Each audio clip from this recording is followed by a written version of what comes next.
బంగ్లాదేశ్లో రిజర్వేషన్ల రగడ రేగింది. అక్కడ ఇప్పుడు పెద్ద ఎత్తున ఆందోళనలు, రాళ్ల దాడులు జరుగుతున్నాయి.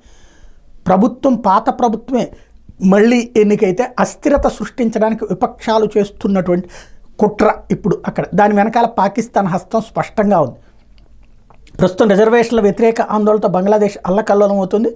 గురువారం ఆందోళనకారులు చేపట్టిన దేశవ్యాప్త బంద్ హింసాత్మకంగా సాగింది. ఘర్షణలో 18 మంది చనిపోయారు, 2500 మంది గాయపడ్డారు. దీంతో ఇప్పటిదాకా రిజర్వేషన్ల వ్యతిరేక ఆందోళన కారణంగా మరణించిన వాళ్ళ సంఖ్య 25కి చేరుకుంది.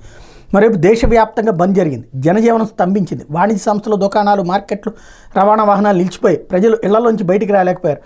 ఘర్షణల నేపథ్యంలో దేశవ్యాప్తంగా బంగ్లాదేశ్ ప్రభుత్వం సైన్యాన్ని మోహరించింది. ఇక ఆందోళన చేస్తున్న విద్యార్థుల్ని ప్రభుత్వం చర్చలకు ఆహ్వానించింది. వాళ్ళు ఎప్పుడంటే అప్పుడే చర్చలకు సిద్ధంగా ఉన్నామని న్యాయశాఖ మంత్రి ప్రకటించారు.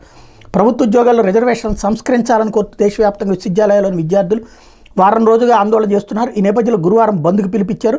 ఇప్పటికే విద్యా సంస్థలని ప్రభుత్వం మూసేసింది. అయినా విద్యార్థులు రోడ్లపైకి వచ్చి ఆందోళన చేశారు. ఈ సందర్భంగా ఘర్షణలు చోటు చేసుకుంటున్నాయి.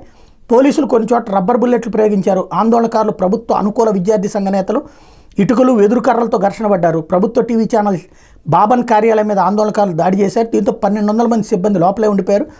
బయట ఉన్న వాహనాలకు నిప్పు పెట్టారు. మరణించిన వాళ్ళు ఎక్కువ మంది ఢాకాకి చెందిన వాళ్ళే ఉన్నారు. ప్రైవేట్ వర్సిటీలు అధికంగా ఉన్న ఢాకా ఉత్తర ప్రాంతంలో ఘర్షణలు ఎక్కువగా జరుగుతున్నాయి. ఘర్షణల నేపథ్యంలో మెట్రో సర్వీసులు రద్దు చేశారు. బంగ్లాదేశ్లో ఆందోళనలు హింసాత్మక మారిన నేపథ్యంలో భారత ప్రభుత్వం అడ్వైజరీ జారీ చేసింది. అక్కడ ఉన్నటువంటి బంగ్లాదేశ్ ఎవరైనా వెళ్ళాలనుకుంటే ప్రయాణాలు క్యాన్సిల్ చేసుకోమని సూచించింది.